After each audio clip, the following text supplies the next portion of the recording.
이스라엘에는 어떤 왕들이 있었는지에 대해서 알아볼까요? 왕들의 자세한 이야기는 짧은 시간에 다 이야기할 수 없으니 어떤 왕들이 있었는지에 대해서 간단하게 훑어보겠습니다. 이스라엘의 첫 번째 왕은 사울입니다. 가장 약한 베냐민 지파의 사람이었지요. 그러나 하나님께서는 사무엘에게 사울을 왕으로 기름 부으라고 말씀하셨습니다. 다른 사람들보다 키도 크고 준수한 외모를 가진 사울은 이스라엘의 첫 번째 왕이 되었습니다. 사울 왕은 당시 이스라엘을 괴롭히던 모압, 암몬, 에돔, 소바의 왕들과 아말렉 사람, 블레셋 사람들을 물리친 용맹한 왕이었습니다.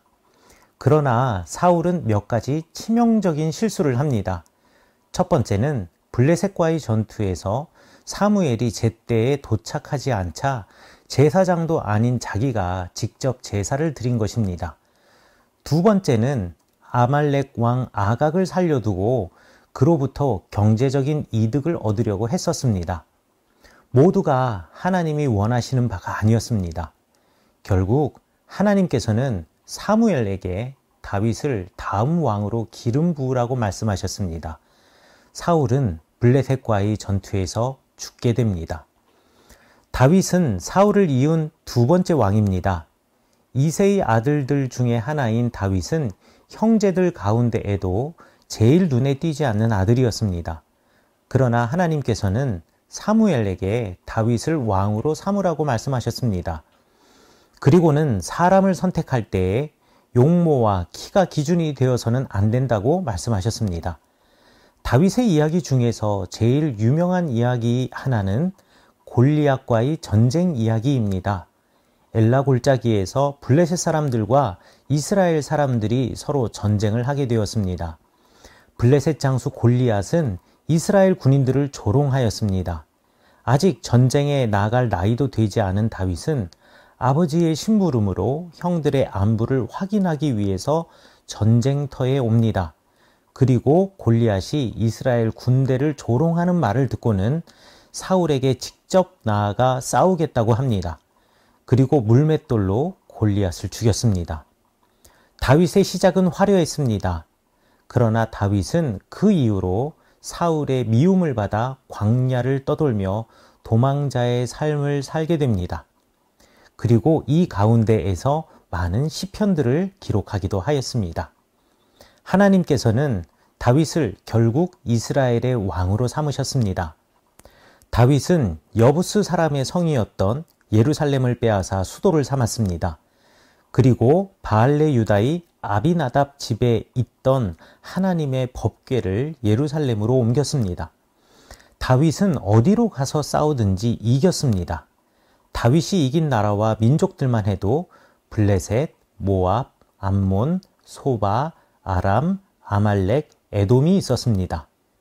그러나 다윗도 부족한 사람입니다. 우리아의 아내 밧세바를 빼앗아서 예언자 나단으로부터 큰 책망을 듣고 또 하나님으로부터 벌을 받기도 하였습니다.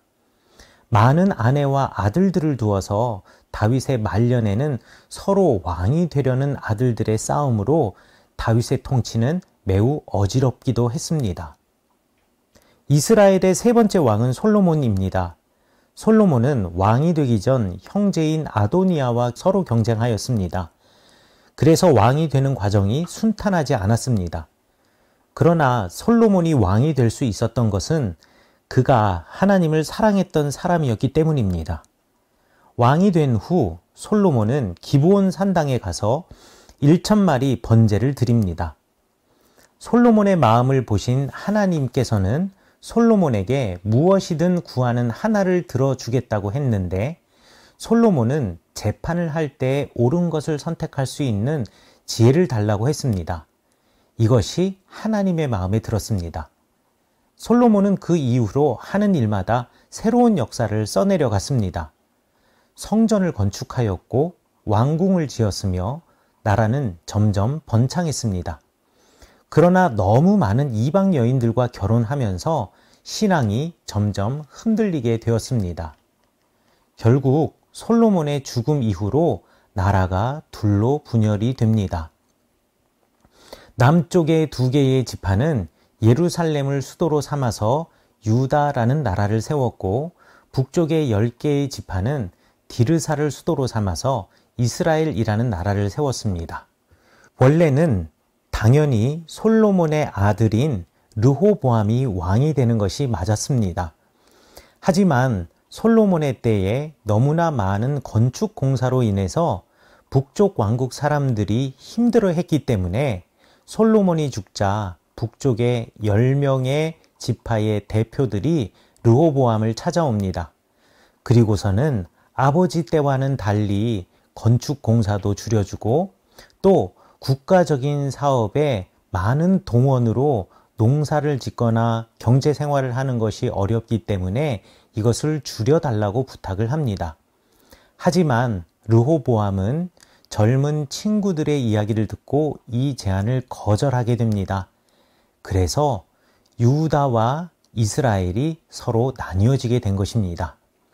유다의 왕은 솔로몬의 아들인 르호보암이 되었고, 이스라엘의 왕은 솔로몬의 신하였던 여로보암이 되었습니다.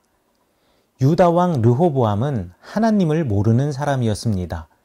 솔로몬의 시대에 솔로몬은 많은 아내를 두었는데 그 중에서 암몬 여인과 결혼해서 얻은 아들이 르호보암이었습니다. 그래서인지 르호보암은 하나님에 대한 신앙이 없었습니다. 하나님께서는 이집트의 왕 시삭을 징계의 수단으로 삼으셨습니다. 시삭은 유다로 올라와서 성전과 왕궁의 보물들을 모두 약탈해 갔습니다.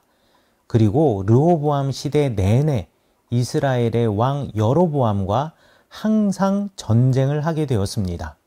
이스라엘 왕 여로보암은 북쪽에 왕궁을 세운 후 야심찬 준비를 하였습니다. 달력을 새로 고치기도 하고 북왕국의 실정에 맞게 정치와 행정의 시스템 그리고 종교의 시스템을 바꾸어 나갔습니다. 그러나 베델과 단에 제단을 쌓고 그릇되게 그 제단에 황금 송아지를 만들고 그것이 하나님이라며 백성들에게 그 황금 송아지를 향하여 예배하라고 하는 큰 죄를 범했습니다. 이 일로 선지자를 통해서 하나님께서는 여로보암을 꾸짖으셨습니다. 여로보암은 제사장의 법도 마음대로 바꾸는 등 그 이외에도 많은 잘못들을 저질렀습니다. 결국 하나님께서는 여로보암의 아들 아비야를 죽게 하는 형벌을 내리기도 하셨습니다. 그래서 이스라엘은 여로보암의 뒤를 이어 여로보암의 다른 아들인 나답이 왕이 되었습니다. 그러나 나답도 아버지인 여로보암과 다를 바가 없었습니다. 결국 이사갈 지파의 바하사가 반란을 일으켜서 나답을 죽이고 왕이 되었습니다. 유다에서는 르호보암이 죽은 후 아비암과 아사가 순서대로 왕이 되었습니다. 아비암도 아버지 르호보암과 마찬가지로 하나님 보시기에 탐탁지 않는 사람이었습니다. 그래서 아비암의 시대에는 항상 이스라엘의 여로보암과 전쟁이 있었습니다. 그러나 유다 왕 아사의 시대는 달랐습니다. 아사는 어머니 마아가가 섬기던 우상들을 모두 없애고 하나님께서 보시기에 정직한 사람이라고 칭찬을 받게 되었습니다. 하나님을 섬기던 아사와 하나님 없이 살던 바하사는 두 나라 사이에 있는 베냐민 땅을 두고 계속해서 서로 전쟁을 벌였습니다.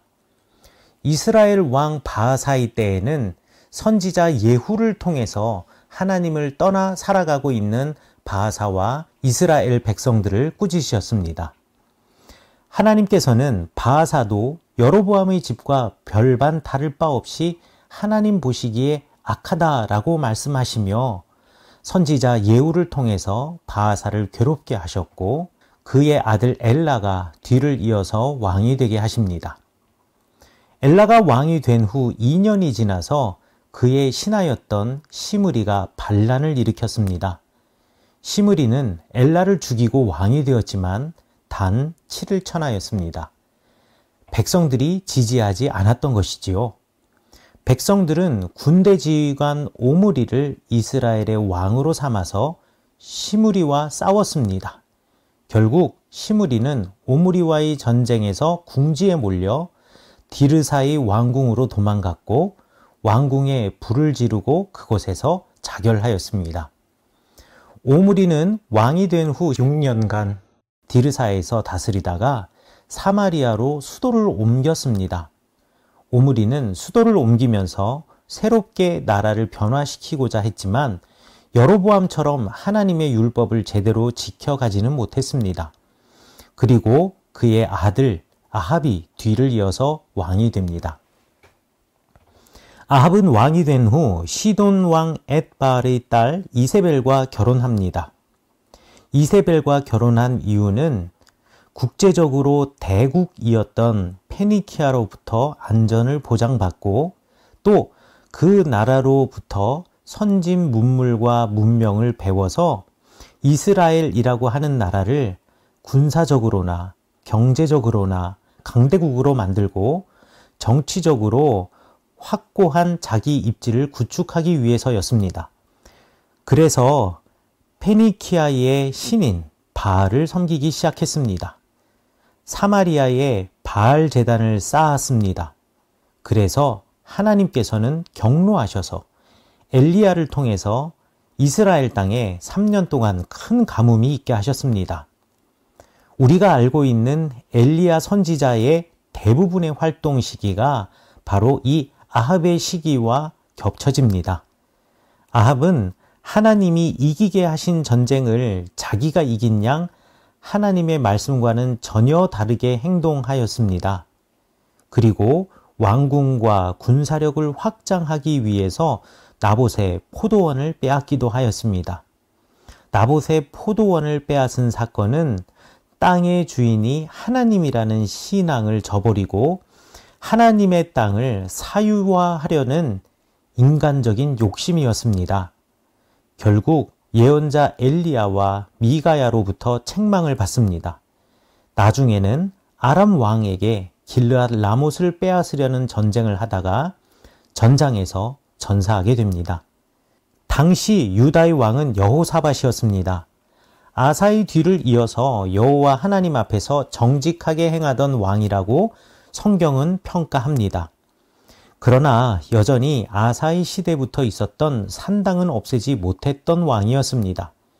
그리고 공연히 아합의 아람 원정에 끼어들었다가 낭패를 보기도 하였습니다. 아직 여호사밧이 유다의 왕이었던 때에 아합의 뒤를 이어 그 아들 아하시야가 왕이 되었습니다. 그러나 아버지 아합과 어머니 이세벨과 별반 다를 바 없는 왕이었습니다. 왕궁의 난간에서 떨어져 다쳤었는데 병이 나을 수 있는가를 묻기 위해서 에그론의 신 바알세붑에게 물어보려고 했습니다. 하나님께서는 매우 마음이 좋지 않으셨습니다. 그래서 엘리야를 보내셔서 아하시야가 반드시 죽을 것이라고 예언하였고 그 예언대로 죽은 뒤 형제인 여호람이 왕이 됩니다. 이 당시에는 유다와 이스라엘의 왕의 이름이 같았습니다. 그래서 일반적으로 구분하기를 유다의 여호사밧의 아들의 이름은 여호람, 이스라엘 아합의 아들의 이름은 요람이라고 구분하여 부릅니다.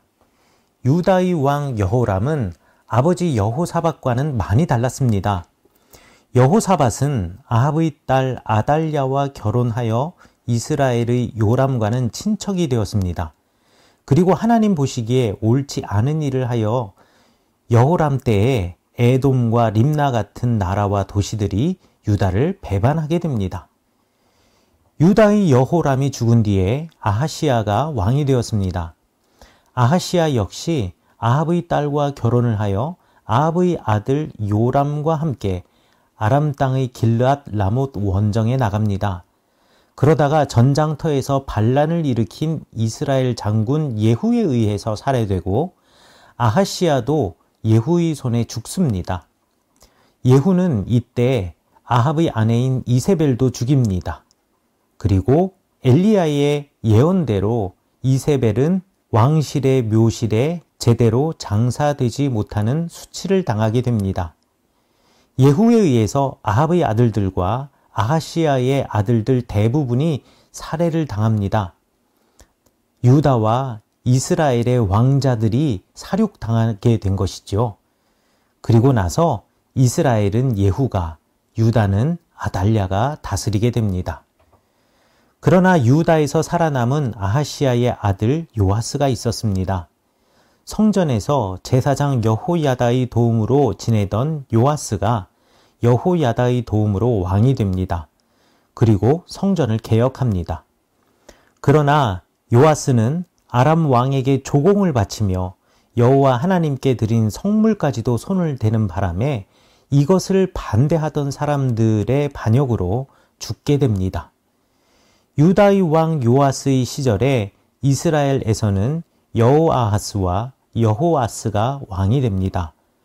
북왕국 이스라엘의 왕 여호아스는 요아스라고도 부르는데 유다의 왕과 이름이 똑같아서 여호아스로 부르겠습니다. 이 둘도 여로보암과 같이 하나님을 제대로 섬기지 않았던 왕들이었습니다. 유다의 요아스 왕의 뒤를 이어서 아마샤가 왕이 되었습니다. 아마샤는 에돔 사람들과의 전쟁에서 승리한 뒤 자신감에 넘쳐서 이스라엘 왕 여호아스에게 전쟁을 걸었다가 포로로 잡히고 예루살렘 성은 무너지고 성전도 약탈되었습니다. 결국 예루살렘 사람들이 반역하여 살해당하고 그 아들 아사랴가 왕이 됩니다. 유다 왕 아마시아의 때에 이스라엘은 여로보암 2세가 왕이 되었습니다. 여로보암 2세의 시대는 이스라엘 왕국의 호황기이기도 했습니다. 그리고 같은 시대에 유다의 아마샤를 이어 왕이 된 아사랴의 시대 역시 비교적 안정적인 시기였습니다. 그러나 유다 왕 아사랴는 유다 땅에서 산당을 철폐하지 않았기 때문에 하나님으로부터 벌을 받았고 나병 환자가 되어 별궁에 거주하게 되었고 왕자 요담이 왕궁을 다스리며 유다를 통치하였습니다.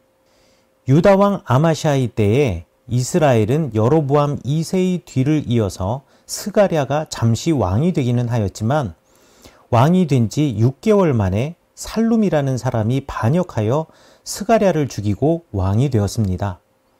하지만 살룸도 단 한 달 만에 왕위에서 내려와야 했습니다. 디르사 출신의 사람 므나헴이 살룸을 죽이고 왕좌를 차지했기 때문입니다. 이후 이스라엘의 역사는 혼돈의 역사였습니다. 므나헴은 이스라엘의 부자들을 강탈하여 아수르에 조공을 보내고 그 아들 부가히야에게 왕위를 물려주었지만 2년 만에 베가라는 사람이 반역하여 부가히야는 암살을 당합니다. 그리고 베가의 시대에 아수르의 왕이 쳐들어와서는 이스라엘 사람들을 포로로 잡아서 갔고 실질적으로 이스라엘은 아수르의 속주와 같은 나라가 됩니다. 베가의 정치에 불만을 품은 호세아라는 사람은 베가를 죽이고 왕이 되지만 왕이 된 지 9년 만인 기원전 722년에 결국 이스라엘은 역사 속으로 사라집니다. 그리고 이스라엘 사람들은 아시리아 제국 곳곳으로 흩어지고 아시리아는 제국의 정책에 따라 아시리아 제국의 곳곳에 있었던 사람을 이스라엘 땅으로 강제 이주시키게 됩니다. 아사랴 이후 유다에서는 요담 그리고 그 뒤를 이어서 요담의 아들 아하스가 왕이 됩니다. 아하스는 매우 혹평을 받는 왕입니다. 하나님을 떠나서 이방 사람들의 가증한 풍속을 따라서 자기 아들들을 불 가운데로 지나가게 하고 우상을 숭배하였던 사람이 바로 아하스였습니다. 그리고 아람 사람들이 이스라엘 사람들과 동맹을 맺고 공격하자 성전과 왕국의 창고에 있던 금과 은을 가지고 아수르의 레물로 가지고 가서는 아수르의 왕에게 신하로서의 맹세를 하고 아수르의 신을 위한 제단을 예루살렘 성전에 짓기로 약속을 합니다. 그래서 아수르의 제단의 양식을 표본으로 삼아 예루살렘 성전에 아수르의 제단을 만들고 아수르의 신에게 제사를 드렸던 왕이 아하스입니다. 그러나 아하스의 아들 유다 왕 히스기야는 달랐습니다. 히스기야의 시대는 이사야 선지자가 활동한 시대와 서로 겹쳐집니다. 히스기야는 성전을 개혁하고 정화하여서 아버지 때 만들어 놓은 아수르의 제의를 완전히 폐지해 버렸습니다. 성전에서 우상들과 드라빔과 그리고 하나님 여호와를 섬기는 것 이외에 다른 것들을 섬기는 모든 제물과 기물들을 모두 버리고 온전한 하나님 신앙을 예루살렘 성전에 다시 세웠던 왕이 히스기야입니다. 아수르의 산헤립은 히스기야의 정책이 못마땅했습니다. 왜냐하면 예루살렘 성전에서 아수르의 신을 섬기는 제단을 없애버렸다라는 말은 더 이상 유다가 아수르의 조공국가로서의 역할을 하지 않겠다라는 선언과 같은 이야기였기 때문에 그렇습니다. 그래서 아수르의 산헤립은 유다를 정벌하려고 계획하였습니다. 산헤립은 많은 군사를 이끌고 예루살렘을 포위했습니다. 그렇지만 예언자 이사야를 통해서 하나님께서 히스기야를 돕습니다. 산헤립의 군대는 예루살렘 성을 정복하지 못했습니다. 오히려 그곳에서 하나님의 천사의 도움으로 히스기야는 이기게 되고 아수르의 산헤립은 자기의 나라로 돌아가서 죽게 됩니다. 히스기야의 뒤를 이은 아들 므낫세는 아버지 히스기야가 한 모든 신앙적인 개혁을 그 이전의 상태로 되돌린 사람으로 혹평을 받습니다. 이 사건이 얼마나 충격적이었는지 유다 왕국의 역사를 통틀어 가장 비난받는 왕이기도 합니다. 다음 왕이 되는 아몬 역시 므낫세와 다를 바가 없었습니다. 결국 아몬은 내부 정치 싸움에 휘말려서 반대하는 사람에 의해서 암살당하고 다시 백성들이 아몬 왕을 죽인 사람들을 죽이고 그의 아들 요시야를 왕으로 삼는 복잡한 내전이 벌어집니다. 아몬 왕을 이어 유다의 왕이 된 요시야는 성경에서 매우 칭찬받는 왕 중에 하나입니다. 요시야는 서기관 사반과 대제사장 힐기야와 함께 성전을 정화하고 정치를 개혁했습니다. 이 과정에서 요시야는 성전에서 두루마리 하나를 발견하게 됩니다. 그 두루마리를 우리가 흔히 우리가 읽는 성경의 신명기라고 생각을 합니다. 그동안 잊고 있었던 율법 신명기를 읽고 난 뒤 요시야 왕은 큰 충격을 받았습니다. 그래서 대대적으로 성전을 깨끗게 하고 산당들을 철폐하고 예루살렘 성전에서 모든 이들이 와서 예배를 드리도록 하게 했습니다. 바알과 아세라와 별을 섬기려던 성전에 둔 기구들을 기드론 골짜기에서 불태워 버렸고 바알, 태양, 달, 성좌, 별에게 제사 지내는 제사장들을 쫓아내 버렸습니다. 아세라 목상을 성전에서 기드론 시내에 가져가서 불태워 버리기도 하였고요. 유다 땅 곳곳에 흩어져 있는 제사장들을 예루살렘으로 불러들여서 다시금 예배가 예배되게 바꾸어 놓았습니다. 성전 안에 있던 이방 신들의 제단들을 모두 제거해 부수었고 여로보암이 만든 제단들과 산당들도 부수었습니다. 그리고 그동안 한동안 잊고 지키지 못하였던 하나님의 백성이 지켜야 할 명절 유월절을 지키기도 하였습니다. 성경에서는 요시야가 여호와 보시기에 정직하게 행하여 그의 조상 다윗의 모든 길로 행하고 좌우로 치우치지 아니하였다라고 평가합니다.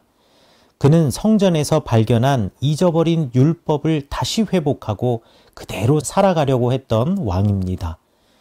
그러나 요시야가 이집트의 왕 느고와의 전투에서 전사한 뒤 그 뒤를 이은 아들 여호아하스는 아버지의 이런 신앙적인 유산을 제대로 이어받지 못했고 므낫세처럼 나라를 요시야 이전으로 다시 돌려버렸습니다.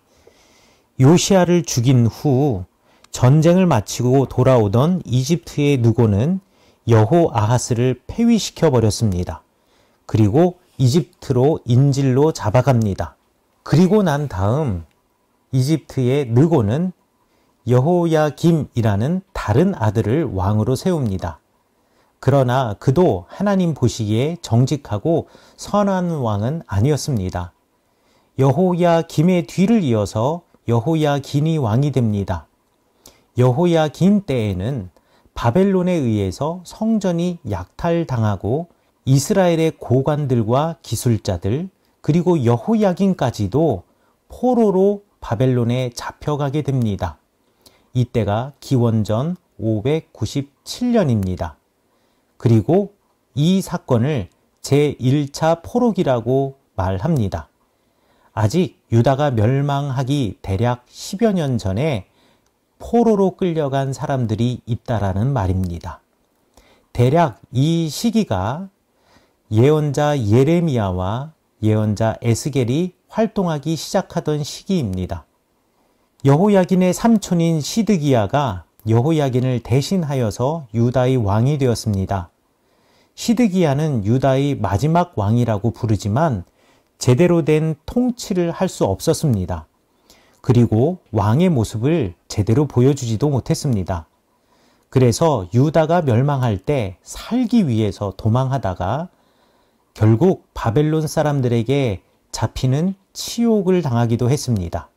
바벨론 사람들은 시드기야의 두 눈을 빼고 결박하여 바벨론으로 끌고 갔습니다. 이때가 기원전 586년입니다. 이렇게 바벨론으로 끌려간 유다의 역사를 제2차 포로기라고 이야기를 합니다. 그리고 이 제2차 포로기의 시작이 바로 예루살렘 성과 성전의 멸망 그리고 유다라는 왕국이 역사 속에서 영원히 사라진 시기이기도 합니다. 이스라엘과 유다의 왕들의 이야기는 하나님을 의지하였던 왕들과 그렇지 않은 왕들의 이야기입니다. 이 이야기의 큰 흐름으로 성경을 읽으시면서 세밀한 부분에 살을 붙이고 작은 부분들을 채워 나아가시면 성경을 이해하시는 데 도움이 될 것입니다.